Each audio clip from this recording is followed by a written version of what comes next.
Assalamualaikum warahmatullahi wabarakatuh. Banyak-banyaklah kita fikir tentang kematian pada bulan Ramadan ini. Ini mungkin Ramadan yang terakhir bagi kita. Kalau kita fikir kita tahun depan ada lagi bulan Ramadan, mungkin tahun ini kita akan sibuk cari duit.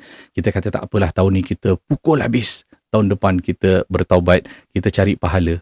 Tapi berkemungkinan besar kita cari duit tahun ini, kita buat dosa yang begitu banyak dan kita pula tak bertemu bulan Ramadan tahun depan, kita meninggal dunia. Alangkah ruginya.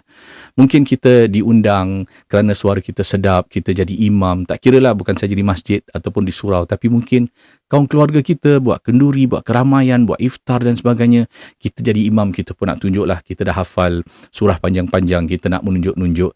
Riak, sum'ah, menjadikan segala apa yang kita ingin lakukan mendapatkan pahala pada bulan Ramadan ini akan jadi rugi. Maka kita fikirlah, kalau ini merupakan bulan terakhir kita, tentu kita buat sebaiknya.